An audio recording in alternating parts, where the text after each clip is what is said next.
2015년 9월 한낮의 파리. 관광객으로 보이는 한 노인이 길을 가던 두 여성에게 다가갔습니다. 아이고 힘들어라. 아이 저기 길 좀 물읍시다. 노인의 물음에 친절하게 대답해준 여성들. 그리고 얼마 뒤.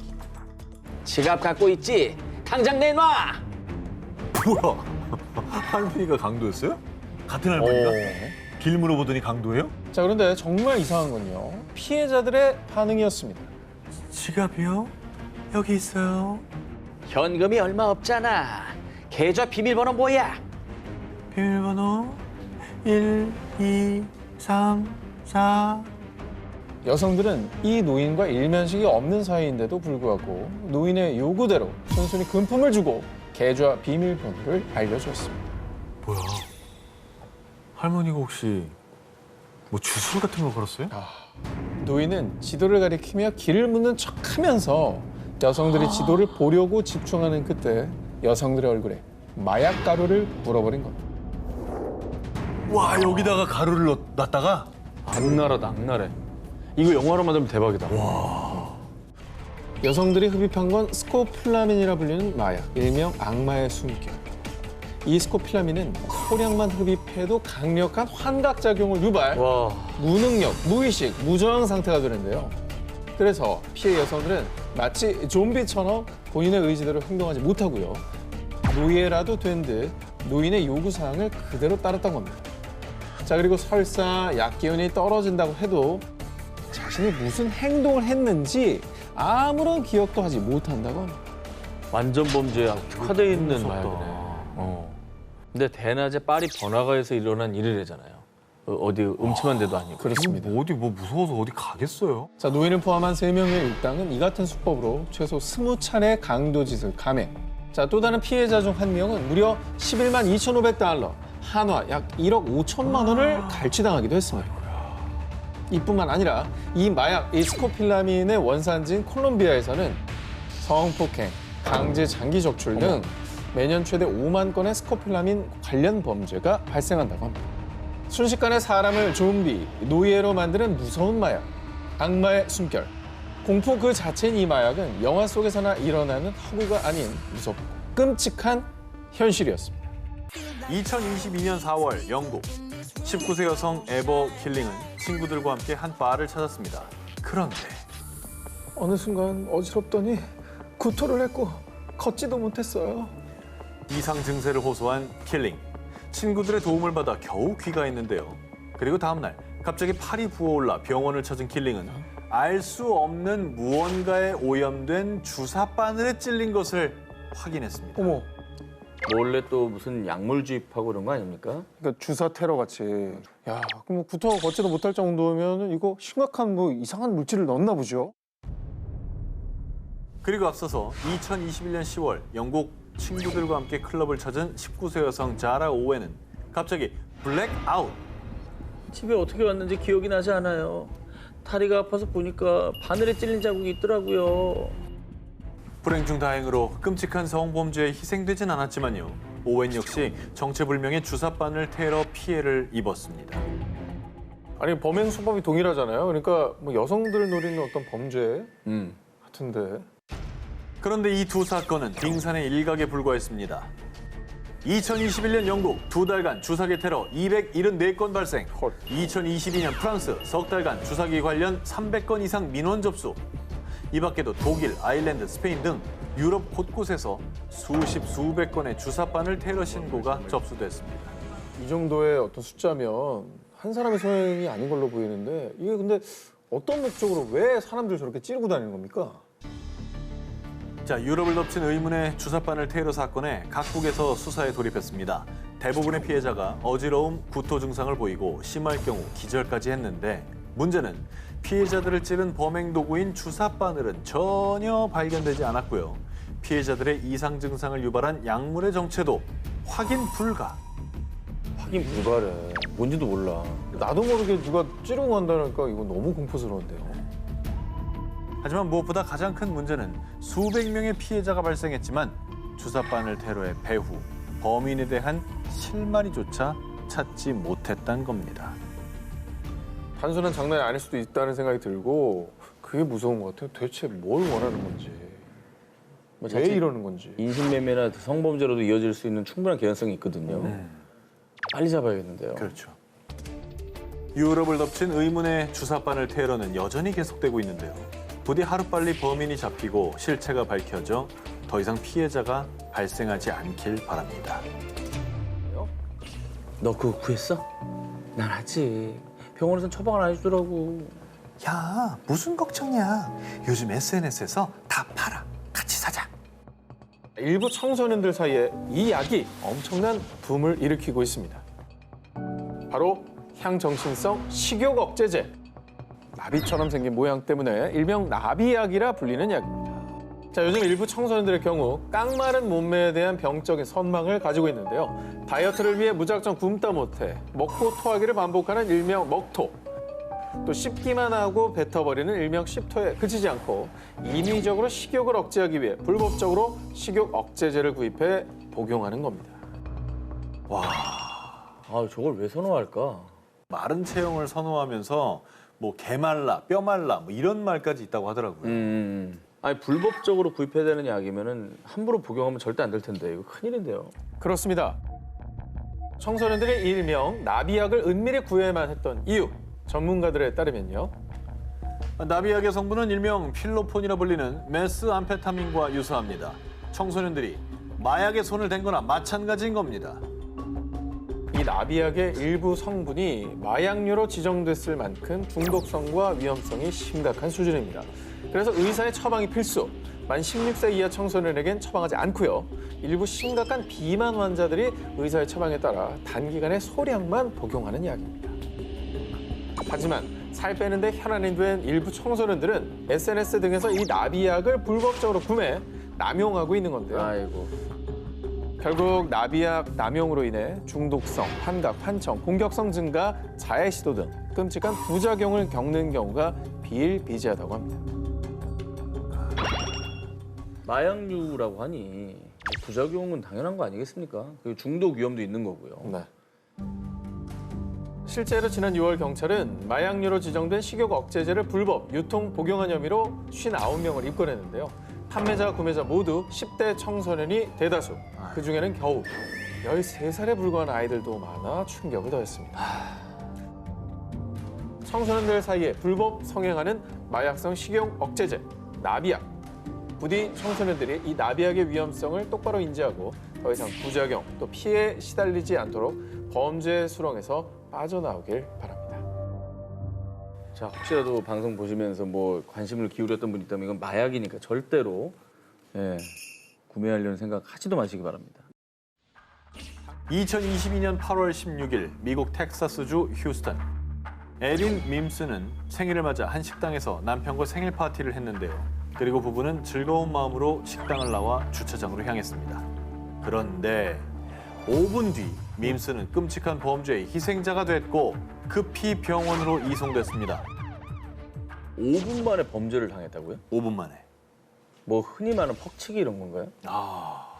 밈스가 쓰러진 이유 다름 아닌 쓰레기 때문이었습니다. 어? 차를 타기 전 조수석 손잡이에 휴지가 꽂혀 있는 걸 본 밈스. 대수롭지 않게 여기며 손으로 휴지를 주워 버렸습니다. 그리고 식당 화장실에서 손을 씻고 차로 돌아왔는데 그 순간 And maybe like 5 minutes, my whole arm started tingling, started feeling numb, and then I couldn't breathe. I started getting hot flashes, my chest was hurting, my heart was beating really fast. 민수의 팔 전체에 마비 증상이 오더니 급기야 발열과 호흡 곤란 증상까지 발생. 결국 민수는 병원으로 긴급 이송됐습니다. 도시괴담 중에 이런 얘기 비슷한 얘기 많았잖아요. 그러니까 이게 그냥 현실판으로 벌어진 거네. 장갑을 끼고 다녀야 되나? 뭐 어떻게 해야 되는 거야 도대체? 열쇠 차고 장갑 끼고 이러다가 좀 어떻게 해야 됩니까? 옛날로 돌아가야 됩니다 이거.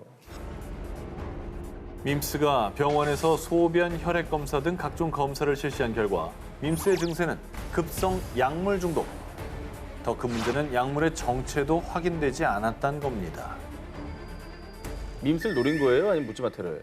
알 수 없죠. 그것조차도 알 수 없는 거죠. 아니 그러니까 보통 차에 전단지 같은 것도 많이 꽂혀 있고 다 빼서 뭐 쓰레기 버리잖아요. 있으면 그냥 버리게 되잖아요. 아, 누가 여기다 꽂아놨어? 그러고 버리겠죠. 그러니까요. 야 이거는 그것도 아예 못 건드릴 거 아니야. 이게 너무 무서우니까. 뭔지 모르니까. 내가 피해자가 될 수도 있는 거고. 밈스는 해당 사건을 자신의 SNS에 공유하며 앞으로는 밖에서 정체를 알 수 없는 쓰레기를 맨손으로 만지지 말라며 경고했는데요.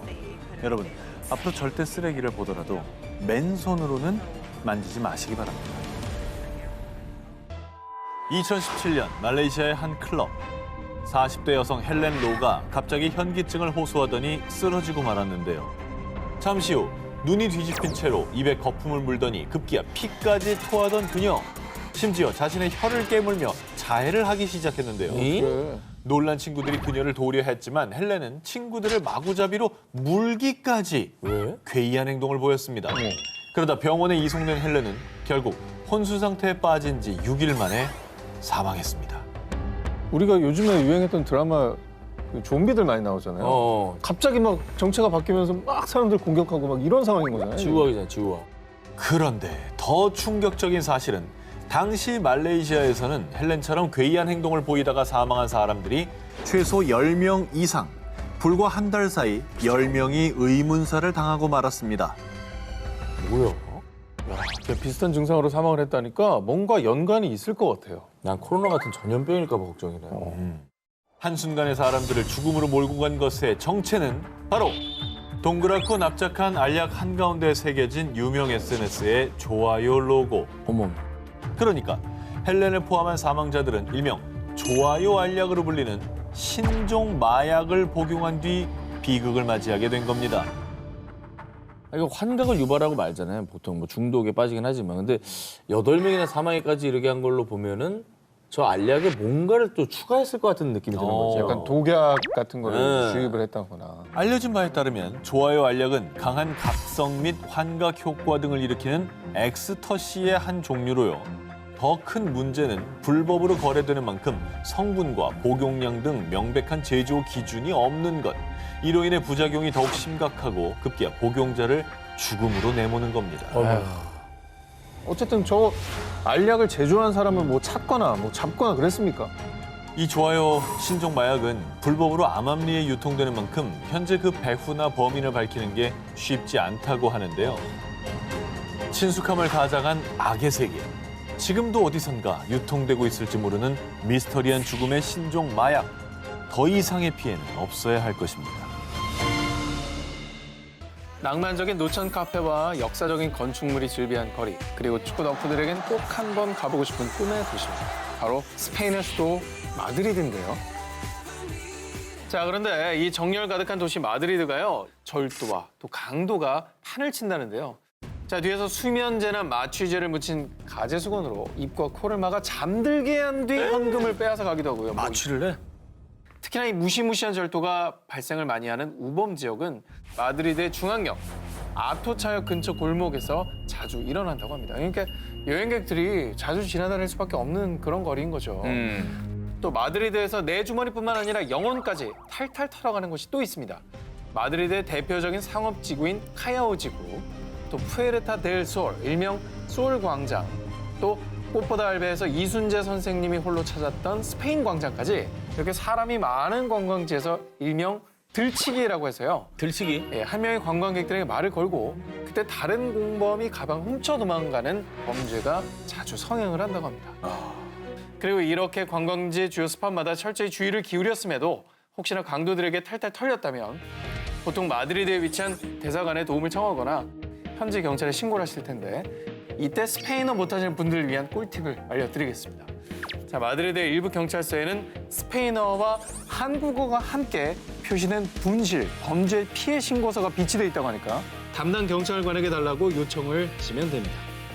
자, 그리고 오늘 스페인 여행객들을 위한 상징 스쿨 하나 또 있습니다.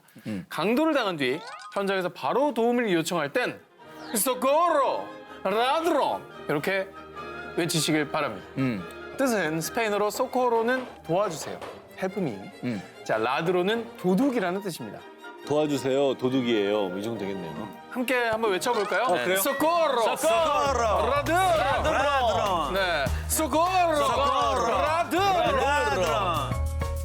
따뜻한 필리핀으로 휴가를 떠나기로 한 전 기자.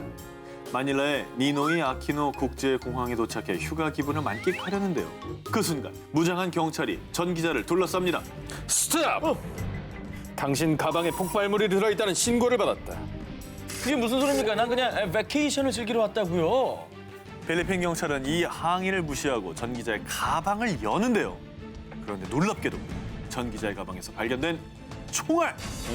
이 총알을 보자 더 험악해진 경찰들은 전 기자에게 돈을 주지 않으면 철창에 가둬놓겠다라면서 협박합니다.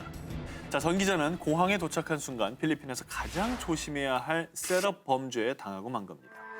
필리핀 현지 일부 부패 경찰이 범죄 조직과 짜고 외국인에게 치는 사기극으로요. 어머. 외국인의 짐에 총알 등의 폭발물이나 마약을 몰래 집어넣고 체포를 하겠다며 금품을 뜯어내는 겁니다. 만약에 그러면 그 경찰에게 내 거 아니다. 그리고 돈을 안 주면 어떻게 됩니까? 최악의 경우에는요.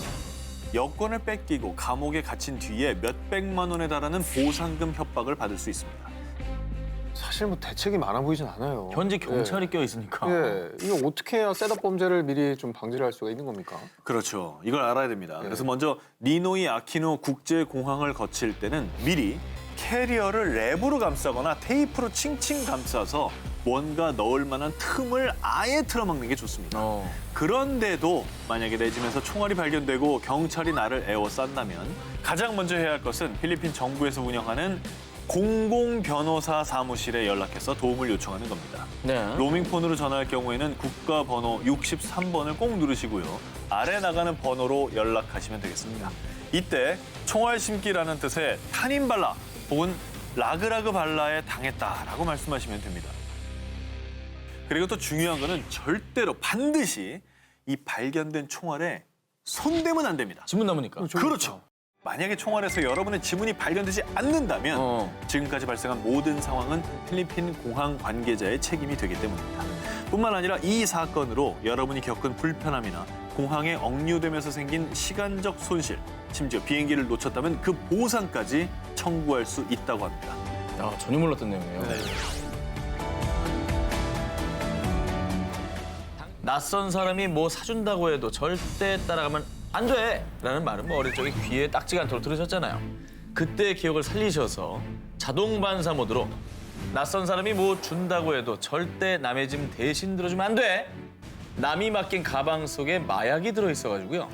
나도 모르게 마약 밀수에 이용당할 수 있는 겁니다.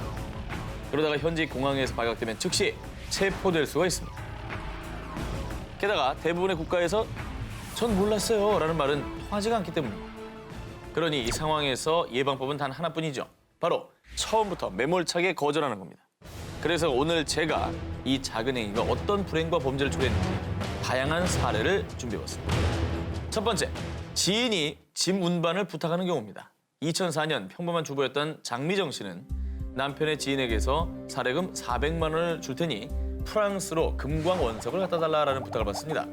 하지만 파리 오를리 공항에 도착하고 보니 가방 속에 있는 건 원석이 아니라 마약, 코카인이었습니다. 장미정 씨는 그 즉시 마약 운반 현행범으로 체포돼서 카리브해에 위치한 마르티니크 뒤코스 교도소에서 억울하게도 1년을 넘도록 살아야 했습니다. 아, 진짜 억울하다. 참고로 이 안타까운 사연은 2013년 전도연 주연의 영화 집으로 가는 길로 각색되기도 했죠. 뭐 뿐만 아니라 뭐 다큐도 있었고요. 그쵸. 네, 저때 저 영화도 굉장히 화제였죠. 그리고 이 사례가 가장 흔한 수법인데요. 공항에서 낯선 사람이 다가와서 자신의 짐을 맡기는 경우입니다. 예를 들어서 뭐 짐이 20kg을 초과해서 추가 요금 내게 생겼어요. 잠시만 제 짐 좀 나눠 들어주실 수 있으세요? 이러면서 마약이 든 가방을 내 손에 떠넘기는 겁니다. 즉 누군가가 나에게 내 짐 좀 들어줄래? 라고 부탁할 때는 죄송합니다 라고 단호하게 거절해야 한다는 것이죠.